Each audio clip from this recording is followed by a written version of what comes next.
Hey, Stephanie, welcome to the show. Hi, Rachel. Thanks for having me. I'm so excited to chat with you. So Me too. Yay. why don't we start? Just tell us a little bit about you. Who do you serve? How did you get into doing what you do? Yeah, for sure. So I'm a mama. I've got a 6-year-old and almost 6, almost 3-year-old. And I live out in Harris, New Mexico, which is like the mountain range outside of Albuquerque. And some weird facts, we put chili on everything we eat, like hot, spicy chili. So people freak out. They're like, you're putting chili on your sandwiches. I'm like, oh, chili on everything. So that is happening, which is an odd fact. And I drink too much coffee. What else about me? Gosh, I love to run my business with my mom bun in my workout clothes. Like me wearing makeup right now is super rare. I'm like all about like, I just want to sit behind this mic, braless and flawless, like that's kind of who I am. I love you already. I know. I had Bible study this morning, so that's why I have like some makeup on. But anyways, that's kind of who I am. What I do is I help the Christian mompreneur figure out what her God-led or spirit calling is and kind of tap into that so that she can then go out and make an impact on the world and then make it a business. Because what people get stuck in is, oh my gosh, Steph, I have this passion to like crochet, but I don't know how to turn it from this is fun to like, this is what I want to do with my actual life. So that's what I do through courses, coaching. I help them launch podcasts and create passive income products like courses to monetize it. And I love it. And I'm all about working less and making more because I think when we have more time, we're happier. For sure, especially when you have kids. Like, oh yeah. You can't work 24/7. Otherwise, you're going to go crazy. Been there, done that, right? Like, right? It's not happening. So how did you get into being an entrepreneur and doing all this stuff? Oh yeah. So let's go back about, 8 years, 9 years ago, I was in corporate. I have a master's in accounting.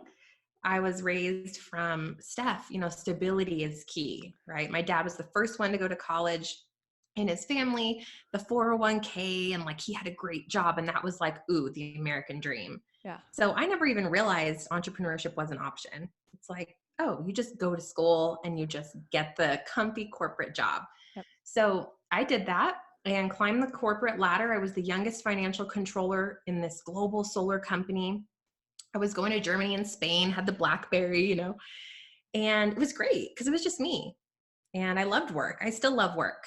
And then I met my spouse and he's like, so are we going to like have kids? And he was working just as much. He was in corporate accounting. And so, public accounting. So he was working like just as much as me. And it was cool because I think sometimes you get realigned. And for me, I had that first process of being realigned in my life. Like, oh, I got what I needed from corporate, but that wasn't my ultimate call, right? Yeah. And so my company shut down here. The plant closed. And I'm like, oh, am I going to keep doing corporate? Which I totally could have. We probably would have had to move, or am I going to see if there's a different way? And so we knew we wanted to have kids, and crazy enough, right around the same time, my mom got started with this network marketing company. And this was about 7 years ago. Network marketing wasn't big yet, especially where I live. And I was like, well, what is network marketing? I watched the promo video. There's the chick in the pink flamingo drinking a mimosa. It's raining dollar bills. She climbs on her private jet. Like, I'm like, okay. I could do that. Totally. Yeah. Like, sign me up for that success story. And I jumped in with both feet. I'm like, if that girl in that video, which I'm sure that's not a lie, like that has to be truth, right? Like I'm doing this. So I signed up, and within 2 years, I did it. Like I did it, quote unquote, like top 1% of the company, Rachel, walking the stage, the $50,000 bonuses, the trips. And it was fine, except that it ended up becoming an idol for me. Like I was lost. I was full-blown workaholic. My worth was success. My worth was rank. My worth was how many people can I get to do this with me? Like a lot of things had fallen away that were really important to me. My spirituality, my family was even second. Like it's not something that I'm proud of, but it's an important part of this story because so many entrepreneurs think success equals happiness or success equals worthiness. Yeah. And because it's easy to get lost in that. I always want to include that in my story because I want you to know that that's not what's going to equal happiness. And so what happened for me is all of that money and success and validation, quote unquote, came crashing down around me.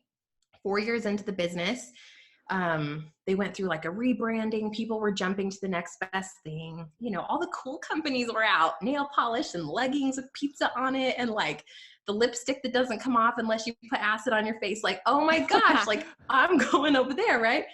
So my team of these thousands of people, boom, like they wanted my success somewhere else. So I'm working 60-hour weeks trying to rebuild it.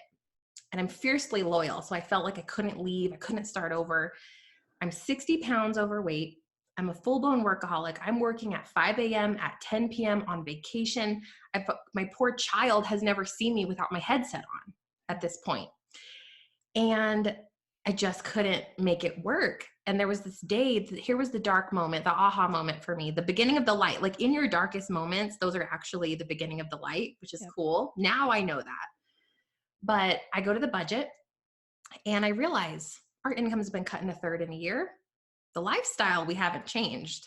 So there's no more cash flow.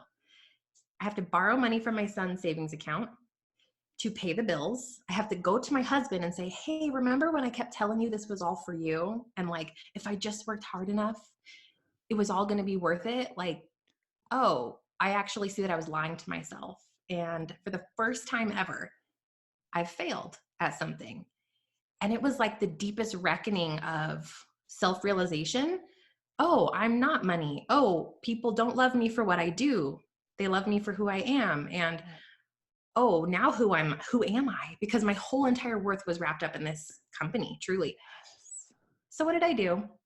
Well, I cried. I ate too many Doritos. I watched Netflix and chilled. I'm like, I don't know who I am, so I'm just going to sit here. Like, I had a newborn baby. I had a 2.5-year-old. I'm not loving who I am at the moment, right?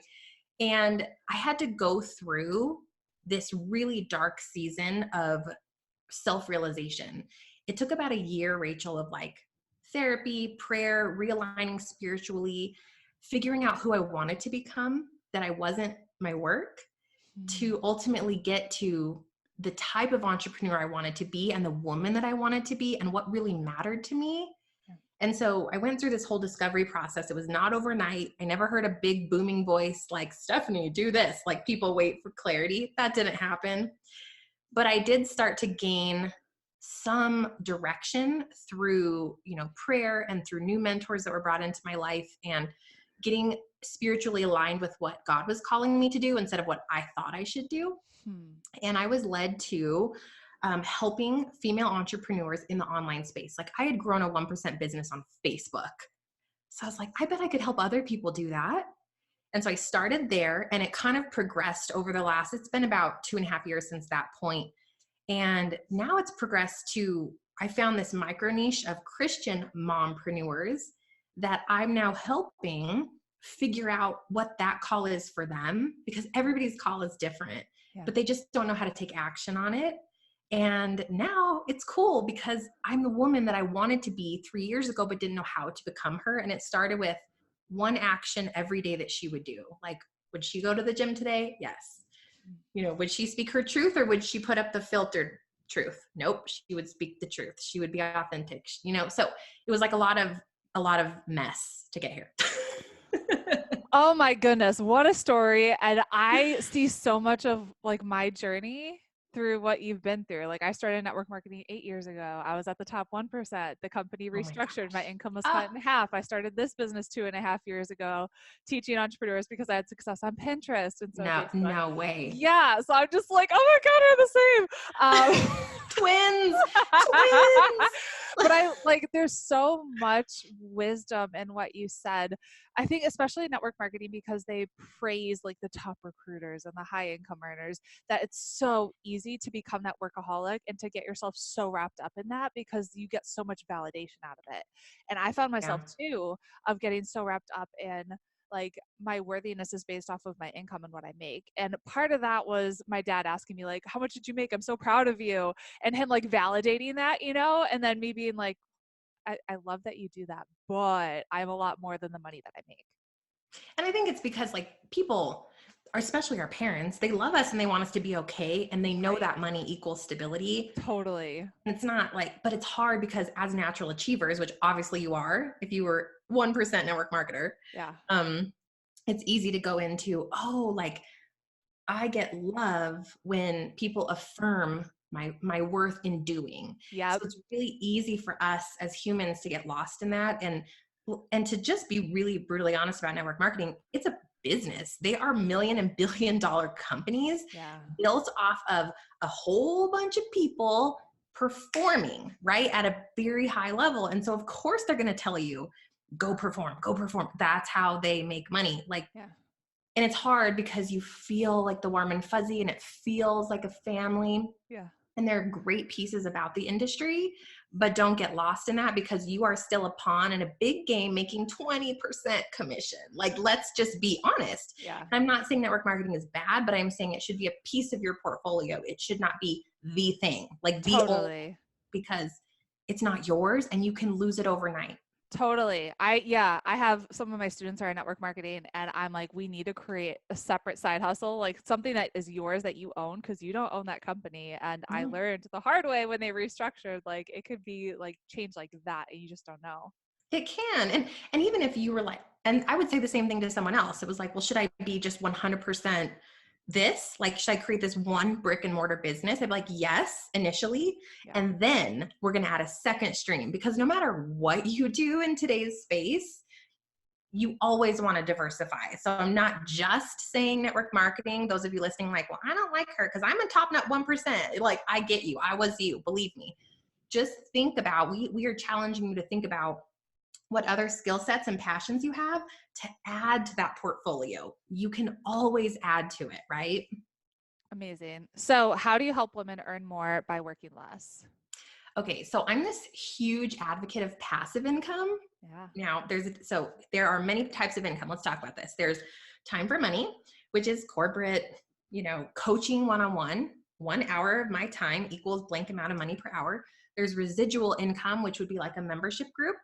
I get someone in at $15 a month, and every month they pay me, and I still show up. So it's kind of usually has some of your time associated, which is great.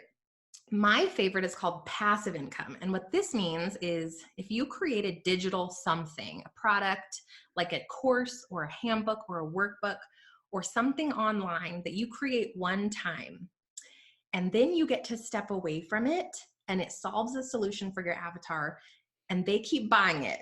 Okay, now you're growing your market because, of course, you need new people to purchase this from you, but you're growing your market authentically through storytelling and solutions and all of those things. And then you can say, hey, if you loved this, I have this solution for you at an implementation level. Come buy this course or workbook or whatever.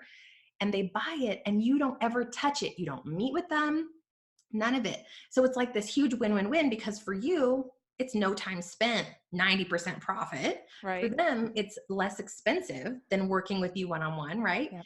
And it's a solution that they've been craving.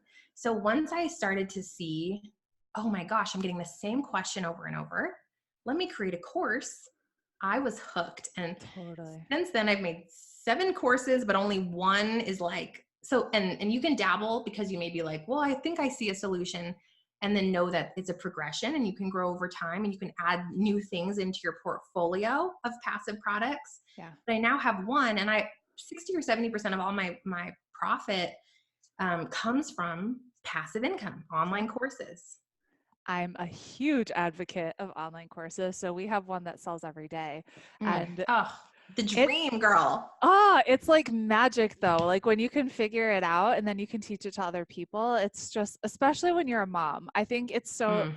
When like you're anybody, like anybody do you and want to but go surfing every day? Do you want to like go to the pool? Do you want to yeah. hang out with your kids? Do you want to just like watch Working Moms on Netflix? Like get your course going so that you can totally free up your time. I'm telling you, it's so magical. And one a day, that was like my ultimate goal. I'm like, when I sell one a day, when I sell one a day. And so like, I'm so excited to hear that, you guys did that.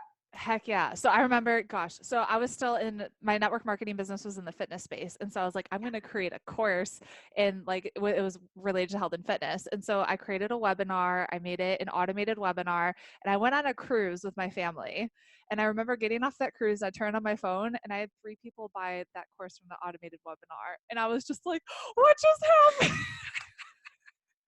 Did I do this? Like, oh, I it was love, just like and such a cool PS, feeling. and PS, like you're my human because automated webinar equals no time, right? Like you are not Yep. showing up live. So those of you hearing us, you're like, well, this is so scary and daunting. Like it all starts with what is the number one question you're getting, right? Yeah. The number one solution or the thing that gets you the most fired up in the world. What are you so passionate about? Like you could talk about it all day, every day. Think about what course could you create? You know, it's very simple to create a course. It's not rocket science. And then the next step is how do I then funnel people into that course? Like Rachel was saying, an automated webinar. Maybe you have a YouTube channel or a podcast, which is what I teach women how to do is start a podcast as your evergreen funnel. Hello. Like all of my leads come from podcasting, which is crazy. That's amazing. So you have your own podcast. What's that Yep. podcast? It's the Mompreneur Mastermind Show. Okay. And the whole premise behind my podcast is I do live coaching on the show, which I saw you do as well, which is so Yeah, funny. it's Like we are the awesome. same. I know. Best friends. Goodbye, everyone. We have to go hang out. And then I do, it's faith-based business and mindset mentorship. So I'm teaching online marketing, but I'm pairing it with like Christianity and figuring out, because I believe like everything comes from God, even like your business, your provision, the favor in your life. So that's what I'm teaching is how God has his hand in your business, but then also the tactical principles to go build and scale a business so that you can do his kingdom work. So that's what my show is. I don't know where we were going with that, but that's what my podcast is. I love it. So how do you funnel people from the podcast Mm. through to your online courses? Okay, so I monetize my show by, let's say like I'm doing a live coaching. Like today, the episode that aired was me doing live coaching with one of my clients, and we were talking about, she's multi-passionate. So she's like, Steph, I'm excited about this and this and this. And I'm like, okay, let's find the common denominator, right? And we figured out that it was authenticity. Like she wanted to teach authentic storytelling, authentic motherhood, authentic boundaries. So we like, because she wants to talk about all the things, but we had to bring it into one core like category. So we got down and dug into, it's authenticity. And then I'm talking to her about how can we make this into a podcast? What can you talk about? Blah, blah, blah, blah, blah. So I'm doing this live coaching. Well, of course, let's say 500 people listen to it today or whatever, just for, simplicity. Out of those 500 people, their wheels are like, wait, what if I had a podcast talk about what I'm passionate about?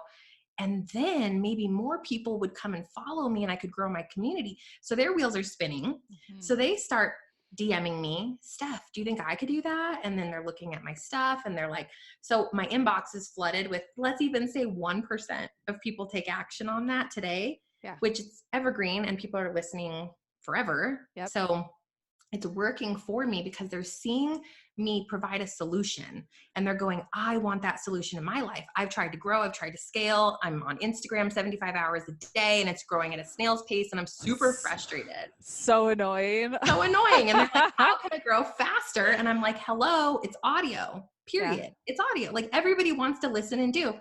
And so I get their wheels spinning. So what the problem that people have, Rachel, I'm sure you like probably teach this all the time, is they come on and they're like, I'm going to sell today. How do I make money today? I'm going to sell. Yeah. Instead of how do I solve? How do I show a solution? How do I storytell? How do I bring people in so that they're imagining themselves working with me, or so that people are hearing a solution and they trust me now at the highest level? They're like, I've been listening to Stefanie for 4 months. All she's doing is solving all day long. Mm-hmm. And how can she do that for me? So instead of selling, start solving and showing up for free. And that's the backwards mindset that people have to get themselves there. Yeah. You know what I'm saying? So totally. That's one. And then secondly, I just pitch people on the show. I'm like, did you like that? Come work with me, sister. And so what do you have them go to, like an application or message you on Instagram, or what do you do? So I love for people to DM me so that I can voice text with them or book a Ooh. coaching consult, which is a 15-minute call. And like, I'm laser hardcore on boundaries. I'm like, hey sister, we got 15 minutes. Let's go. Right. Like they know me. They're like, this is Stefanie's style. So I'm very strict with my boundaries, but I do take sales calls and then I have them DM me on Insta. And then of course, anything that I have a course for, I'm pitching that. I'm like, Mm. you want to start a podcast? Go check out Podcast Pro University. Here's the landing page, or send me any messages at all that you have about podcasting to my Instagram, because I want to open dialogue with them. Because instead of just saying, here's this, what if I can get them to conversate with me and I can say, hey, well, what if your show is about this? It took me 30 seconds and now they're going, oh, I can do this. Yep. Because Stefanie already gave me the idea and now she has my wheels spinning and I see my first 10 episodes. Yeah. So yeah. And I love Calendly. I use that for them to book everything because, Yep. you know, we don't got time for that. So they No. book automatically. They go through my VA for email, like try to automate and outsource as much as possible. And you'll get there if you're not there yet. But, you know, trying to automate my process. And then the highest conversion though is the sales call. The highest conversion is voice to voice, Yep. real conversation. I never have, I'm going to sell you today. I have, can I really help this person? Like, what's your number one problem, sister? Help. Yeah. Tell me what it is. And I have people that I'm like, I'm not right for you. Like I had someone come to me and they said, Steph, I want to do a brick and mortar. I'm selling shoes out of my house. I'm like, that is amazing. I'm not the right person for you. I cannot help you at all. Like, I don't know that industry. So I don't look at people as a sale. I look at them as a human being. And maybe I have the solution for them and maybe I don't. And if I don't, I hope that I know someone that does. Yeah. Right? I think that's really powerful and that helps you take the pressure off. I know a lot of people get on sales calls and they're like, oh my gosh, I have to like meet my quota or whatever it is. Like I have to close this person, and just literally show up and be like, can I help you? Yeah. And Like, if what's up, not, sister? yeah, Right? Tell me can I about your help you life. today? Tell me about your life. Like, what is going on with you? Like, what's the number one thing that's holding you back today or that you're struggling with? And often it's like, I can't grow fast enough. Nobody's buying my thing, or I want to create a thing and I don't know how. It's like the same, you'll hear the same problem no matter what industry you're in. Yeah. And as you do those calls, you'll start to see, oh, I see the potential for the course. I Yeah. see the potential for the passive thing because I'm getting the same three like issues all the time. And until you have that, you can provide one-on-one because it helps you learn your avatar really well. I still take clients because I love it. It's so much fun. But secondly, I get to know her better. Yeah. Why is she struggling? Where is the mindset block coming from? Like, why can't she put this together without me? Where's the disconnect for her? So it helps you serve at a higher capacity by having real conversations with people as well. Yeah. Super powerful. So you work with Christian entrepreneurs. Is that like what you decided to do from the beginning, or did you kind of evolve, or why did you decide on that niche Oh yeah, specifically? that's a great question. No way. I started out, I'm like, I'm teaching network marketers how to build a business on Facebook because that's what I knew. Yeah. So I started there. Actually, hold on. Let's rewind a bit more. I started Pinterest. Funny enough that you love Pinterest. I started a blog about lifestyle. I'm like, how to style your mantle. Because I was going through an identity crisis. I'm like, I'm sick of business. And I thought, what do they want? Yeah. So I went to Pinterest and what did everybody want? How to style your mantle, how to make dinner. And so I'm like, okay, I can do that. I'm multifaceted. So I start this blog, Rachel, and I'm like telling my husband, anytime he'd do a project, I would like take pictures of it. It's just hilarious now. But anyway, at the time, that's what I did. And crazy enough, I used Pinterest and it blew up. Like it blew up my blog. I had like 17,000 views in a couple of months on my website. And I'm like, wow, Pinterest is really powerful, Right. as you know. And then I'm like, but I don't like talking about this. Yeah. This is so fake. I'm not into that stuff. So I want to talk about business. So then I molded into attraction marketing for network marketers. And then I'm like, I don't want to work with network marketers anymore. Like, I love you guys and I was you for a while, but like, no, I just need a breather from this industry. Yeah. And so I shifted to Instagram. I had grown this really great following and I thought I can teach Instagram. So it kind of was like evolving over time. And I didn't know who I was. I didn't know what I wanted to teach. And then there was like this huge moment for me. So I'm on Instagram, I'm teaching Instagram. I'm not talking about my spirituality at all, right? Like my beliefs, my religion, which is a huge piece of who I am. Yeah. But I was thinking, I'm going to polarize people. I'm going to turn everyone off by talking about God or my religion. And I'm a business coach. I can't do it. And so I had this hard line. I had the perfectly styled Instagram with the feed and the colors and the pattern. And then one day I was like, what do you guys think about this feed? And for the first time, I stopped pushing content on people and I started to ask, what do you guys want more of? And I had the same 1,000 people that would follow me, whatever I did. They're like, I just like Steph. Whatever. She's changed her mind again. We'll follow her. It's fine. She was talking about mantles yesterday and today it's Instagram. Cool. And I love those people because guess what they were there for? Me. It wasn't what I was teaching. Yeah. And then I'm like, wait, hold on. Why did those 1,000 people follow me? And I started asking on Instagram and the stories. I started emailing them and everyone was like, we like when you're quirky and weird. We like when you show up with your gym clothes. We like when your kids are in there. We like when you're making fun of when Miles runs in and talks about poop. And then like, you're like, we like when you're being authentic. And PS, we hate your Instagram feed. Ha! Oh my gosh. And I'm like, I'm teaching Instagram. These people hate my feed. They're like, it's too styled. It's so dumb. Like, we love your stories. And I'm getting this feedback from everyone, Rachel. Like 50% of my followers are like, please stop with the styled Instagram. And I'm like, if they're craving authentically me, I'm just going to do it. Yeah. I'm going to fully do this. And so like a year and a half ago, I picked the word truth and authenticity as like my word of the year. And even a little bit before that, I'm like, that's it. If they want me, I'm giving it. Like I am giving it. I'm going to talk to them as if it's my best friend. We're at happy hour. We're at coffee.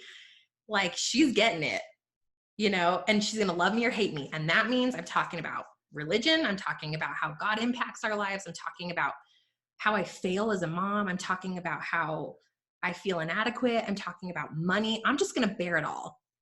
So I shed the thing. I shed all of the fake stuff. I quit being like everyone else. And that's when it exploded. Yeah. That is when everything exploded. The micro niche became the Christian mompreneur. She showed up from everywhere, all over the world, and started following me, started following the show. I started getting DMs from people like, this is why I follow you, because no one else is doing this. Nobody else is talking about Christianity and business and how they work together. Nobody's talking about money as a Christian. Like, thank you. It's so refreshing. And my Instagram story views doubled in like a couple of months. And I was like, that's it. I see it. It's being who you truly are. Just all of you, and stop being afraid of pushing a couple people away, because I pushed a lot of people away, but I brought in thousands more that were just like me. And that's when it all changed. So I really wasn't truly who I was called to be until like a year and a half, because it was an evolution of getting the courage to do it. Yeah. I think that what you said is really powerful, because I know a lot of people, they're afraid to push people away. And so you just kind of embraced it and you're like, I love you, but this is the direction that I'm going. And open communication is key. I love that too, that you brought that up, Rachel, because maybe today you're talking about baking cookies, but you really want to be talking about whatever, like eating disorders, for example, or something, like something so different. Just guys, I'm just being called to make a shift. I hope that you love me and stay with me, but if it doesn't resonate with you, I love you and release you. Like, it's cool. Yeah. Give people permission to unfollow you, and know that if you have that calling, like I call it your Holy Spirit moments, where you know, I need to be saying this thing, or I need to be doing this thing, and I feel like I should be doing this thing, and I just don't know. That means you have to do it. Like, it's your responsibility to do it. Yeah. And not to worry about the people that were meant to go with you. Right? That's not your responsibility. Like, your responsibility is just to be obedient to your mission.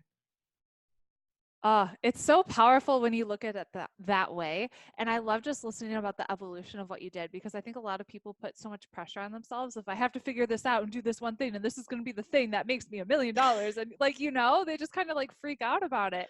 And you have to give yourself that permission to just figure it out as you go. Like you're never going to have 100% of the answers when you start. And if you do, you waited way too long to start. And Dude, I am, you guys, like if you want to die laughing, go watch my YouTube channel from like 3 years ago. It's just great. I was talking to a party of one. I had all the makeup on. I had the background, right? And I'm like, welcome to, and it's like, you just do the best you can with what you have. And then you can laugh your butt off at yourself later and be like, but at totally. least I tried, because I wouldn't be as comfortable on video. I wouldn't have the copyright skill I have. I wouldn't have gone through, I wouldn't have a way to resonate with my audience either if I hadn't done network marketing. Yeah. If I hadn't had a moment where there was no money left, if I hadn't had all of these hard things that I've shared this year, I wouldn't be the coach I am, or I wouldn't be as inspiring and as resonate. So I know I had to go through those things on purpose. But if I just stayed scared, but I don't know how, and I'm afraid, and what if this isn't right, and then I have to change directions, I wouldn't have gone anywhere. I would still be in corporate. So you have to know, just prepare your mind that it won't be clear. The path will be rocky. You will fall down. You will pivot. You will not stay with the same course you originally do 3 years ago. Like, it's an evolution, and just get ready for that, because the journey is really the destination, right? It's not, there's never one moment where you're like, oh, this all makes perfect sense and I'm 80. The journey is the destination, right? It's like, just love it. And it's so awesome when you can look back at your journey and be like, oh, it makes so much sense on how that brought me to where I am today. It's true. Now I look back and I'm like, thank goodness my life fell apart, when I was 30. Like, I love that, because I wouldn't have this great story. I'd be super boring. Like, just share your story, Steph. I'm like, well, it was all gravy. Like, now when hard stuff happens, I'm like, yes, I have something new to share. Yeah. Like today, Rachel, I got my first. That's perspective, though. That's perspective. All right.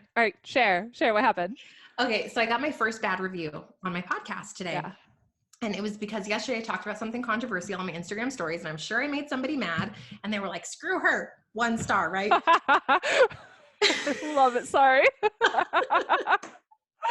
Oh my gosh.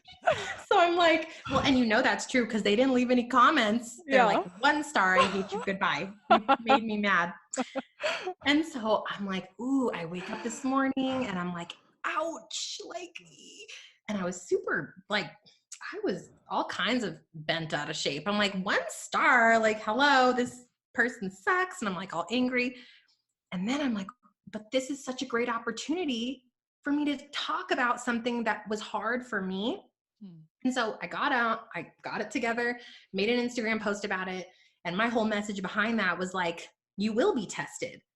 If you're not getting pushback and opposition, what you are saying is probably not making an impact on the world, right? Yes. Preach it. Get ready. It's coming. And I'm like, today I'm facing some spiritual warfare, but I am ready for it. Like, I will not be silenced. And so that's what I put on my Instagram.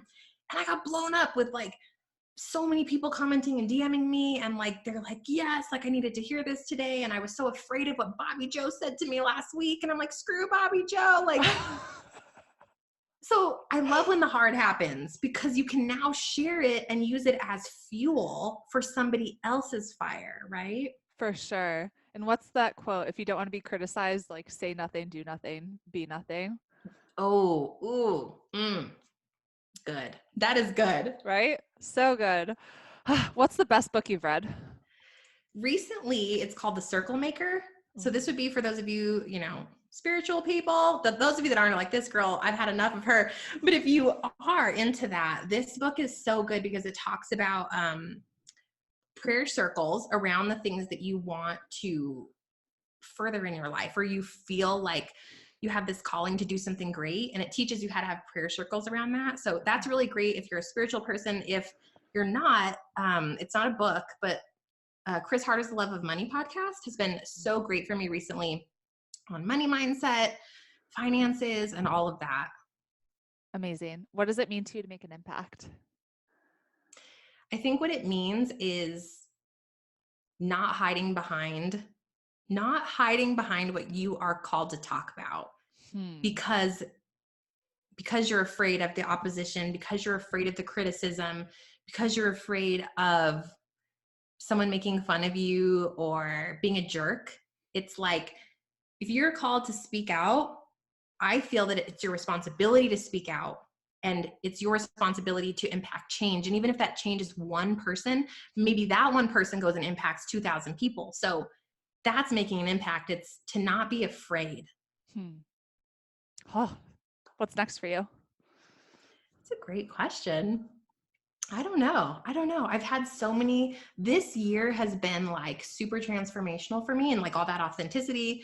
I've shared stuff I thought I would never share in a million years. So I don't know. I'm just here for it. Like, I'm here for the show. And I think what's the coolest thing ever, Rachel, is that for the first time ever, I've let go of controlling what's next. So Hmm. long, I'm like, I have a plan and I'm doing this next, I'm doing this next, I'm gonna make this amount of money. And for the first time ever, I'm like, I'm here for it. Like, whatever I'm called to do, I'm ready. I'm ready to expand. I'm ready to show up. I'm ready for the opposition. I'm ready. Like, I'm here. So it's exciting because for the first time ever, I'm like, surprise me. Ooh, so good. Where can we connect with you? So my website is best, stefaniegass.com, all the things, all the things. And I've got a podcast, like we had talked about, the Mompreneur Mastermind Show. And then come say what's up on Instagram. It's where I hang out. Lots of hot mess mom happening in the stories. You do not want to miss the show. It's a hot mess every day. And that's at Stefanie Gass. Cool. Girl, I've had so much fun talking with you. You're just awesome. And I can't wait to get to know you better. Thank you for pouring into our tribe on the podcast, and we'll talk soon. Thank you, Rachel. It's been so fun.